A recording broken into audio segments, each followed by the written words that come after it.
masking our fears, laughing through the chaos and drinking some beers. So here's to the laughs, the grunts and the cheers, all the awkward moments, and we're still here. Cause in the end we're just doing our thing. It's our crazy life, oh, one more thing. Oh, one more thing. Oh!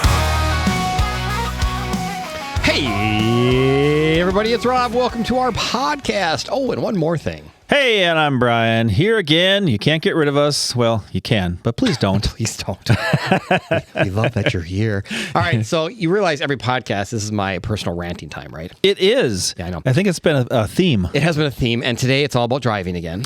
Not driving again. So we have coffee on Tuesdays, as everybody knows. So I come to work a little bit later. So today it was around 8:30, and I'm driving down the lovely Bloomington Strip on 494. Right. It's a lovely drive. Lovely drive, going a massive 35 miles an hour, 4 lanes of traffic. Oh, you're speeding. Yeah.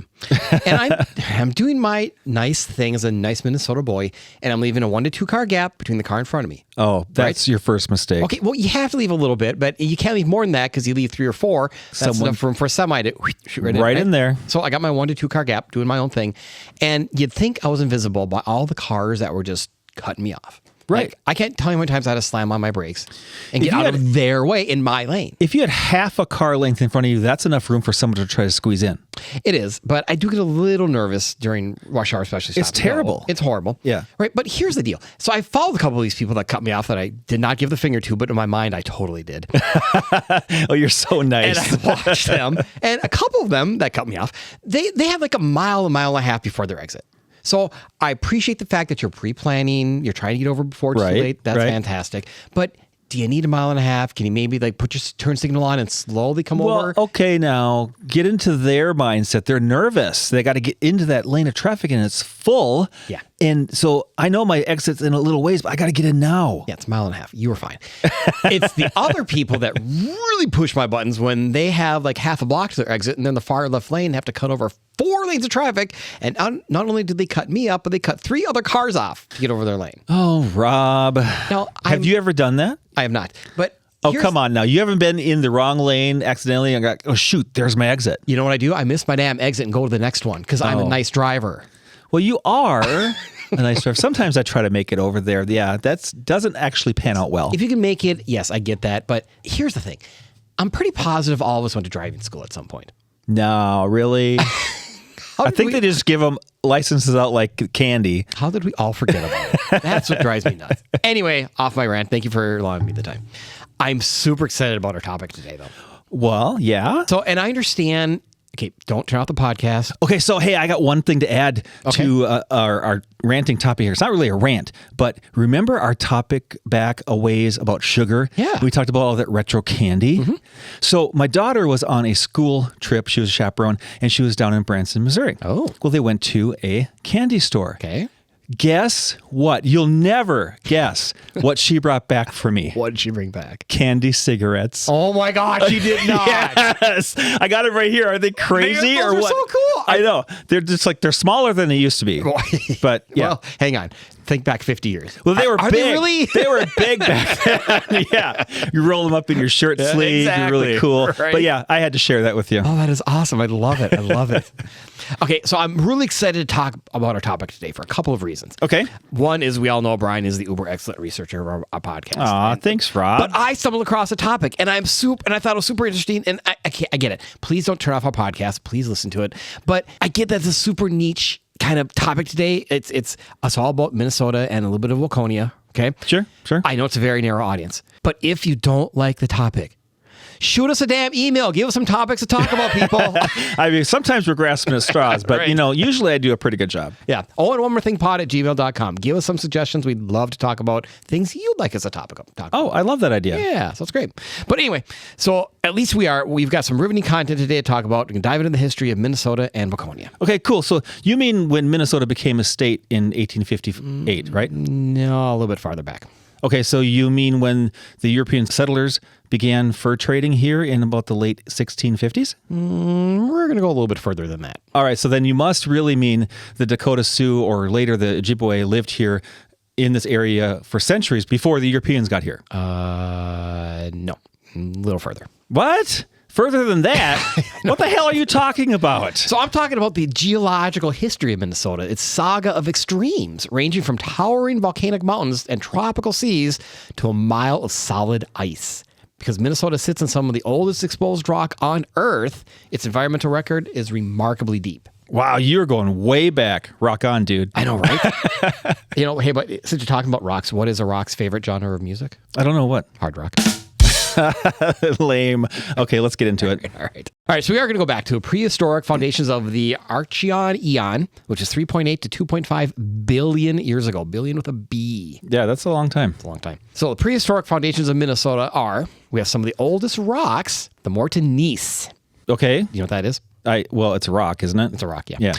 So we know this from multiple lines of geological evidence collected across Minnesota, especially in the Minnesota River Valley and the northern part of the state. There are 3 areas that help us determine this. All right. What are they? Radiometric dating. So geologists measure the decay of radioactive isotopes inside zircon crystals in the rock.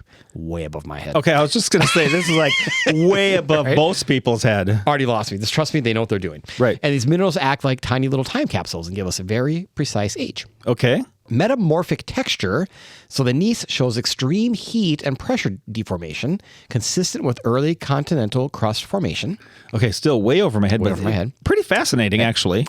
And regional mapping. So the rock is part of the ancient continental core called the Superior Province of the Canadian Shield, confirming it formed during the Archean period. Okay. So this tells us Minnesota sits on some of the Earth's earliest surviving crust. That's actually pretty interesting. Isn't that cool? Yeah. Like, I mean, in my mind, you think of like the oldest part of the world. It's like in like Jerusalem and like all that kind of things. Right. It's because we were raised, Catholic and Protestant and all that. Right, exactly. Yeah. But yeah, to me, that's just fascinating that was like all here. That's cool. Yeah. Next, we jump into the, see if I can say this word, Proterozoic Oh, you nailed it. eon. Love it. Okay. Well, anyway, that's 2.5 billion to 551 million years ago. That's a lot. That's still way back there. Way back. So iron and the Great Rift. What does that mean? Yeah, what's that? Well, iron formations around 2 billion years ago, oxygen-producing bacteria, cyanobacteria, began filling the oceans with oxygen. Okay, so that's great, I suppose. Yep. I mean, obviously, we have to breathe. This caused dissolved iron to rust and settle on the ocean floor, creating the Mesabi and I don't know what that word is. Kuyana Iron ranges. What's Kuyana? So the Iron Range. Okay, so up there in Minnesota. Yeah, that totally makes sense. I always knew that was like a thing. The Iron Range, with a kind of that. Well, it's always been the Iron Range, but where did it come from? Right. Apparently, these little bacteria. That's way cool. I guess. Anyway, the mid-continent rift, about 1.1 billion years ago, North America began to split apart. No. A massive rift opened from Lake Superior down through what is now the Twin Cities. Gigantic lava flows poured out. If the rift hadn't stopped, Minnesota would have been on the edge of the new ocean. What? I know, right? Really? Yeah, that's kind of fascinating. That is very fascinating. That's cool, man. This shit is really fascinating, isn't it? It is. Hey, Brian. Hey, Rob. We all know that Spring Green fertilizes our lawn and sprays for weeds. And it looks fantastic. Did you also know they offer a bunch of other services? Like making mosquitoes go away? We love our mosquito-free yard, especially in Minnesota. You know mosquitoes are the official state bird, right? I'm fairly certain it's the loon, but yes, no mosquitoes rock. And liquid aerations rock. And mechanical aerations and overseeding and lawn insect control. Oh my! And don't forget about the total home pest and rodent control. That's right. My house is mouse-free. See what Spring Green can do for you at spring-green.com for a personalized quote specific to your property. That's spring-green.com. And tell them, and one more thing sent you. Now we're going to get to the next period. The Paleozoic era? Yeah. I love that era. Right? So that was 541 to 252 million years ago. Oh, I remember that. It was a tropical paradise.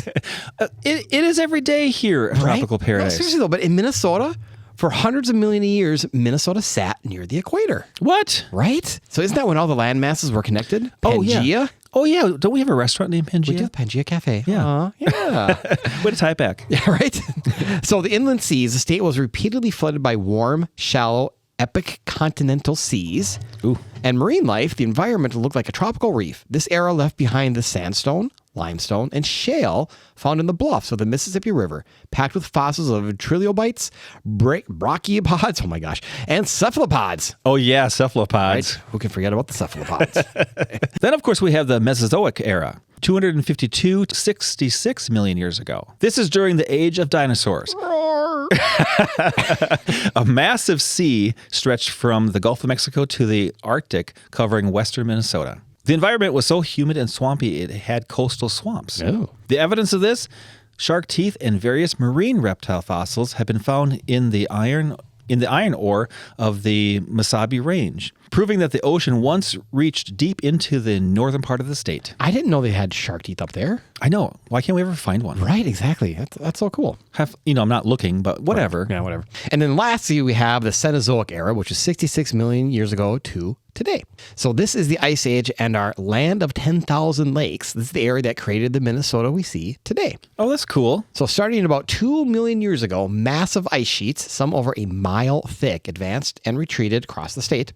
No, wait. A mile thick? That's like almost atmospheric. That's right. That's 5,200 some feet. Some odd feet high. Yeah. That's crazy. It's huge, man. The glaciers acted like giant sandpaper, grinding down mountains and carving out deep basins. Right. As the last sheet, the Laurentide, retreated about 12,000 years ago, it left behind kettle holes, or our lakes are all over the area, and created the massive glacial lake Agassiz, which eventually drained to form the Red River Valley. Okay. And the Red River Valley follows the Red River along the Minnesota and North Dakota border and goes up into Canada. Yeah. Did you know that's one of the very few rivers that flows north? Flows north. Yep. Yeah. Isn't that crazy? It is crazy. Yep. The oldest rock in Minnesota and some of the oldest in the entire world is the Morton Gneiss, located in the Minnesota River Valley. Right.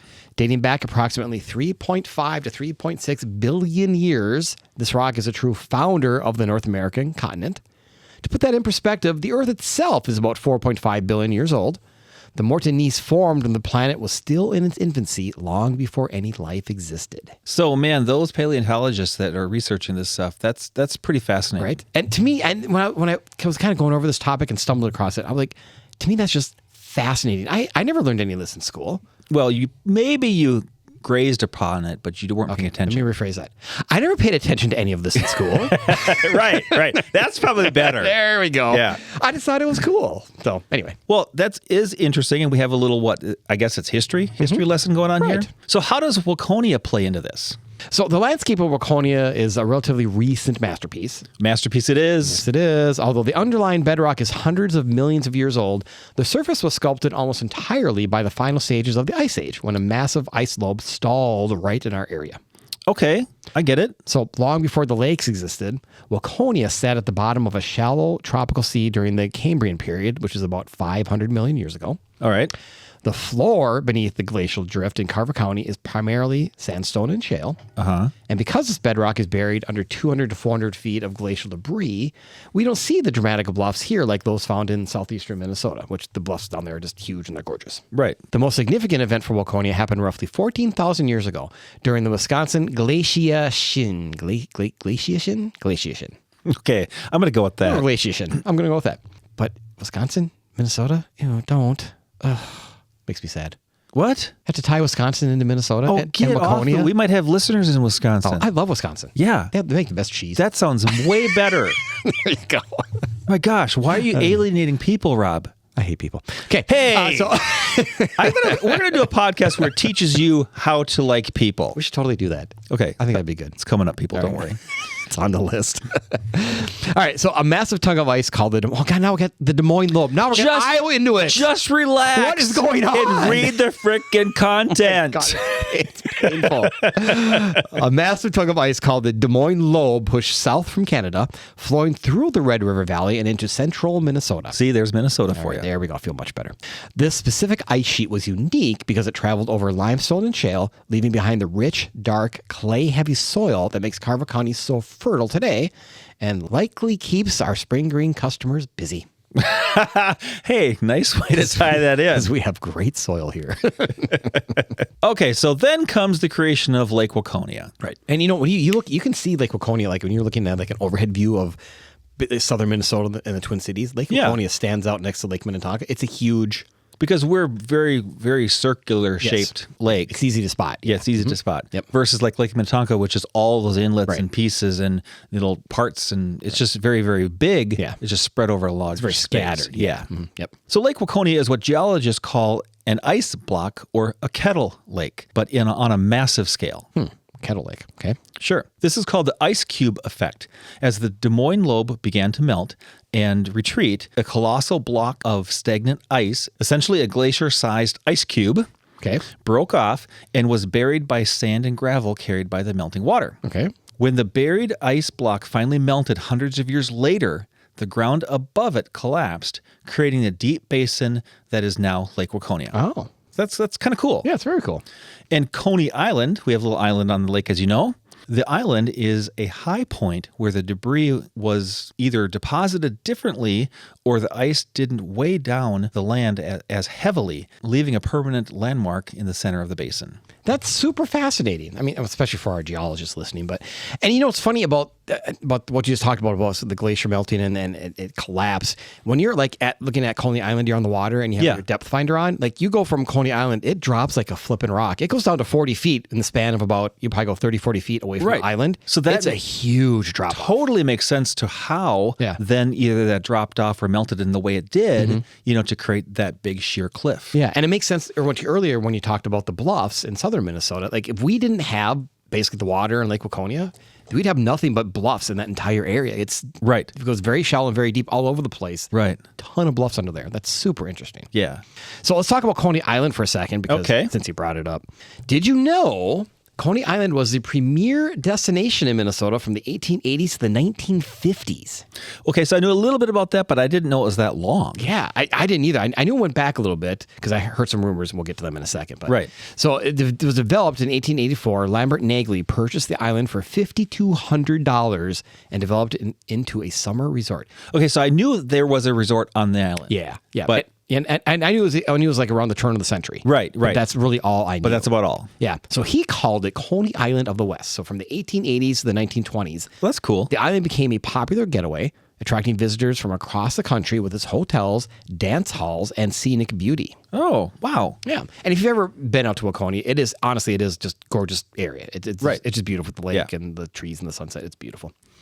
Did you know what? From 1903 to 1905, the University of Minnesota football team held preseason practices on the island? I did not know that. The island's that big, by the way? It is. There's like kind of well, not a bare spot, but an open area that's relatively flat, which is enough to house a football field. Okay. So wow. Yeah. So I've never been on the island in the summer. You haven't? No. We're going to make that happen this year. And I've been on the island once in the winter because I walked across the lake. Yeah. And we walked on the island. But that was before it was a park. Now it's a community park. Yeah. It was privately owned at the time. And there still are foundations of the buildings out there. Yep, there sure are. Yep. But I've not seen them. Yeah. So in the last couple of years, the island was sold to Carver County Regional Park System, and it was back in 1976. It was put on the National Register of Historic Places, and it was privately owned for those like 40 some years. So technically, it was private property, but people still stopped there and had bonfires and did their own thing anyway. But yeah, about 3-4 years ago, the Carver County Park System bought it, and they added some trails, and they got some fire pits, some picnic tables, some walking, some nice areas in there now. Right. But they did keep a lot of the foundations there, and you can see some of that old stuff still there. I should go out there. Yeah, it's pretty cool. We'll do it this summer for sure. But what happened in the 1920s? Well, actually, it was a really big booming resort during the 1900s, and the rise of the automobile and changing vacation trends led to it to decline by the 20s. Okay. So, in the final years in decline, later renamed Paradise Island in 1927, it served as a popular dinner and dancing spot into the 30s and 50s before it was abandoned in the 60s. And to me, when we say it was abandoned in the 60s, well, you weren't here, but I was alive but don't remember. We had an amusement park in the close town of Excelsior. I'm aware of the amusement park, Yes. but obviously was never there. So I wonder if that was part of it, because you could get to Excelsior from downtown Minneapolis. They had trolley lines. Oh, okay. That went the old Excelsior Boulevard, which is next to Highway 7 now. Yeah. They had trolley lines go all the way from downtown. Oh, the trolleys still run in Excelsior, right. Yeah. That's the end of the trolley line. Those Right. lines are still there from back in the day. But so I wonder if that had something to do with it too, where it just became kind of boring to go sit on a park on an island when you could go to the amusement park. Which was down the new street. at the time. Yeah. Yeah. Yeah, but today the park is open to the public. It's offering a huge glimpse into the past with visible, historic, crumbling ruins. So it's pretty cool. It is cool. Yeah. So you might be asking, how do we know all of this? It's called Google. I'm not saying we know this. Oh, okay. But how do geologists know this? That interests me. Okay. They combined radiometric dating, mineral chemistry, rock structure, regional geographic mapping, and comparison to modern volcanic systems. Together, they form a consistent, testable story. Minnesota's stable modern landscape rests on some of the oldest volcanic crust on Earth. Yeah, see, that's when you think of volcanoes, you do not think of Minnesota. You don't. I know. Isn't that crazy? Yeah. But that's back when it was one landmass, Pangea. Yeah. So let's fast forward a bit, like a lot. And give a little history on Waconia itself. Love it. Long before European settlers, the area around present-day Waconia was home to the Dakota Sioux people. Okay. The name Waconia comes from a Dakota word often translated as spring-fed water or fountain. Oh. I did not know that. I did not know that. Referring to the clear waters of the Lake Waconia. The lake and surrounding prairie provided fishing, hunting, and fertile land. Yeah, and that to me is a little fascinating too, because Waconia has historically always been very clear because it is spring fed, which I did know that. Well, until the fall. And then it's not clear anymore. It's not clear anymore, because of the algae and leaves and things. And really until recently, I'd probably say in the last 4 or 5 years, it was free of zebra mussels. Yeah. And I have no proof of this, but my guess is as Lake Minnetonka has become more popular and become more crowded, people started shifting to other lakes, and Lake Waconia is the next biggest lake next to Minnetonka that has easy access. There's 3 public launches on the lake now. My guess is some of those traveled from that lake over to Waconia now. Yeah, they do. They attach themselves to trailers and things, and they're an invasive species. Yeah. Our lake up in Alexandria has them in it, and they're cyclical. Yeah. The zebra mussels, and they will, they'll flourish, and they actually clean the lake. It becomes very, very clear. They do. And then once there's no more algae and things to eat, they die off. Right. But also if you step on them, they cut the heck out of you. Yeah, so you have to wear shoes. Yes, the horrible. You can no longer go barefoot. Yeah. So let's get back to this. Yes. Waconia was officially platted in 1857 during Minnesota's territorial period, just before it became a state in 1858. The town developed along key wagon routes between St. Paul and the Minnesota River Valley. Many early settlers were German immigrants. Their influence shaped the town's culture, architecture, farming traditions, churches, and businesses, something still visible in local surnames, festivals, and historic buildings. Then in 1871, Waconia was incorporated into a village. Really? You incorporate into a village? Apparently. I didn't know that. I didn't know either. Agriculture quickly became the backbone of Waconia's economy. Farms surrounding the town produced wheat, corn, and dairy products. The arrival of the railroad in the late 19th century connected Waconia to larger markets, accelerating trade and growth. Grain elevators, creameries, blacksmith shops, and general stores developed along the rail lines. Okay, so now this has always fascinated me, and I have not gone into research on this, and I need to, because as you're driving along Highway 5, the older parts of Highway 5 mirror the old railroads that came from Minneapolis, came from downtown. And did you know the cafe, the old... Et cetera? Et cetera. Okay. And did you know the Et cetera Cafe, and kind of right off Highway 5, that's the old train depot? Is it really? Yeah, so that whole part of town is where the old train depot was. And I know a while back they were pulling all the railroad tracks out, and I know that there are some old ones still there. Yeah. And if you go out farther west on Highway 5 to Norwood, you can see the ridge of the land where it hasn't been, reshaped yet, where the old railroad tracks ran. Oh, that's cool. So I'm fascinated to see where all the old lines ran. Because that's look that up. That's how a lot of people got here in the late 19th century before automobiles became huge. Right. They all took the train out to Lake Waconia. Right. So, this to me is just fascinating. I may be the only one, but I think it's cool. So during the late 19th and early 20th centuries, or the late 1800s to early 1900s, Lake Waconia became a popular summer destination for visitors from Minneapolis and St. Paul. Resorts, hotels, and steamboats operated on the lake, drawing vacationers seeking fishing, boating, and fresh country air. This early tourism helped diversify the town's economy beyond farming. That's cool. Yeah. Steamboats. That's crazy, imagine? right? I know. And they're just like tooting around the lake. Yeah. That's cool. Going out to the island. Yeah. I mean, I know the lake's huge, but I can't imagine a steamboat on Lake Waconia. Right. It just is odd to me. It's just so different to think about from today's perspective, how life was. Right. So getting back to our topic, as we routinely get off topic. Shocker. Throughout the 20th century, Waconia remained a small but stable agricultural community. Improvements in roads and highways gradually reduced reliance on the rail system. After World War II, better highways and automotive access tied Waconia more closely to the growing Twin Cities metropolitan area. Yeah, and did you know of the metropolitan district is what we call it, is what kind of runs the 7-county metro area? Sure. Waconia is on the very edge of the district. So where our house is right now, where we're doing this podcast from, if you literally look out to the west 300 feet, County Road 10, that's the edge of the metropolitan district. Oh, it is? Yeah, it's Well, right. cool. It's right there. We're on the edge of it. Yep. Today, Waconia is the county seat of Carver County. In recent decades, it has grown as a residential community within commuting distance of Minneapolis. Despite growth, it retains a historic downtown, lakeside recreation, and strong agricultural roots. Yeah, that's pretty cool. Yeah. Did you know there have been some additional notable people that came from Waconia, Minnesota? I know of a couple, but I'm guessing we found some more. I found a few. Okay, what'd you find? So Don Herbert, best known for the creator of Watch Mr. Wizard and Mr. Wizard's World. Shut the front door.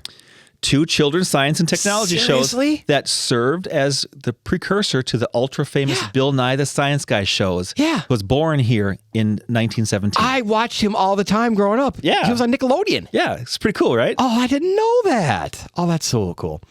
Some other celebrities with community ties are Jen Bostic, a country Christian music singer-songwriter, and she was a Waconia show choir alum. Yeah. I believe back in 2014 she graduated. I think so. Ballpark somewhere. Yeah. Yeah. She's pretty cool. And she actually has a huge following in Europe. Like, she lives in Nashville now, but she goes to Europe. I mean, she sells out shows like left and right. That's cool. Pretty cool. Then we have Bob Stinson, a founding member and the lead guitarist of the rock band The Replacements. Wait, the I'll Be There For You band? Yeah. Shut the front door. Really? He's from here. I did not know that. Okay, did you know this one? Max Williams, an NFL tight end. Did I lose you already? No, I'm following you, although football's not my thing, Right, but okay. I gotcha. Yeah, so he's an NFL tight end from 2015 to 2022.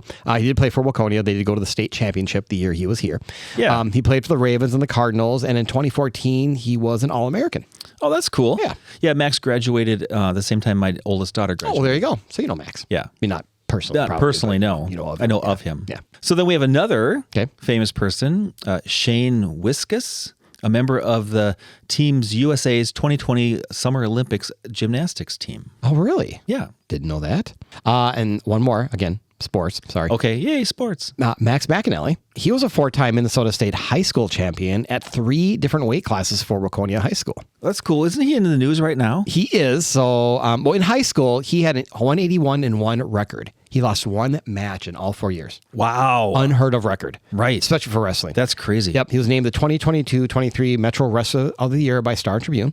And he also received the 2023 Minnesota Wrestling Coaches Association's Mr. Minnesota High School Wrestling Award, and was ranked as the top pound-for-pound wrestler in Minnesota by The Guillotine magazine. I don't even know what that is, I have but no that idea. sounds It impressive. sounds awesome. So he's currently a sophomore at the U of M, University of Minnesota, and he's the first U of M wrestler to win a title at 184 pounds and the first national champion since Gable Stevenson won back-to-back titles at heavyweight in 21 and 22. And And what? There's more? Little known fact. He signed my football in 2022. so here's the deal. So Spring Green, You better save that for a while. I'm right. So Spring Green is a sponsor of some community things. One of the things we sponsor is the scoreboard at the Waconia High School. Right. And at the time, they would they still bring us back every year for one of the, like, usually homecoming, the halftime show, and just kind of, hey, here's our major sponsors, blah blah blah. Well, back then they had all the captains sign a football and give them to each of their major sponsors. Okay. And Max McAnally was on the team in 2022 and got a football signed by Max McAnally. That's awesome. So I'm totally saving that because that kid's famous now. Yeah. One other thing to note about Waconia, did you know there was a movie filmed here? As a matter of fact, I did. Yes. What is it? It's Drop Dead Gorgeous. Yes, it is. It came out in 1999. The actual filming took place between July and September of 98. Okay, no, I was not here at that time. I moved here in September of 98. Get out. Yeah. Did you have any idea they were I had filming it no at the time? idea. You had no idea I mean, what was going on. they probably were done or finishing up, but I had no idea because I just moved to town and Right. we moved in and we went to the cabin. Yeah. But people I've talked to that were here at the time, it was a pretty big deal. Yeah. I mean, you don't get like huge Hollywood movies in our cute little town very often, You don't. or never. So anyway, the film was shot throughout the Carver County area, mainly in Waconia, Minnesota, although names of the real Minnesota communities were shown on the sashes of the contestants yeah. later in the movie. Right, things they wear, yeah. Yeah. And it's kind of cool though if you know the area and you watch it, like, oh my God, I know that.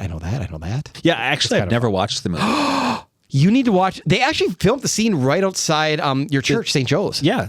I know that They're St. like- Joe's, and I know the movie theaters in Yeah. it. And yeah. Yeah, they like blow things up right in front of your church. That's cool. It was kind of cool. So anyway, So Drop Dead Gorgeous is a dark comedy mockumentary about the intensely competitive, cutthroat Sarah Rose American Teen Princess pageant in Mount Rose, Minnesota. That's a mouthful. As contestants are suspiciously killed off, poor but optimistic Amber Atkins, played by Kirsten Dunst, fights to win against the wealthy, ruthless favorite Becky Lehman, Denise Richards, and her obsessive pageant mom Gladys, played by Kirstie Alley. I think I gotta watch this. It's a great cast, and it is a really, really good movie. And I heard they do a little bit of the Minnesota accent, but Yeah. it's not like overdone. This is what I've heard. It's not quite on the level of Fargo, the movie. Okay, because that was overdone. That was way overdone. So, but there's a little bit. They do get the little you betchas and don't you knows in Yeah. there. But it honestly is a super, super cute movie. So cool. If you ever get a chance to watch it, take a look at it. So anyway, I think we've had enough of this history lesson for one That's day. a lot. And thank you very much for listening. It humors me that you're here. As always, please follow us on the socials at Oh and One More Thing Pod on Facebook and Instagram for highlights and news of our upcoming shows. And if you have a show idea for us or just want to give us some feedback, send us an email to ohandOneMoreThingPod@gmail.com. We would absolutely love to hear from you. Plus, we still have some merchandise, t-shirts, and caps. If you're interested, just send us an email. That's right. Oh, and one more thing. What's that, Rob? After 2 billion years of continental collisions, glacier steamrolling, and enough ice to fill every freezer in the Midwest, Minnesota finally decided to settle down. The mountains politely eroded themselves into modest hills, the glaciers tidied up by leaving 10,000 plus lakes as a parting gift, and the bedrock called it a day. These days, the only things dramatically reshaping the landscape are road construction projects and enthusiastic ice anglers. Not bad for places started out on fire, got squished beyond recognition, and then spent the last ice age under a mile of frozen criticism. Oh, wow. Geologically speaking, Minnesota has earned a long, flat, very stable nap.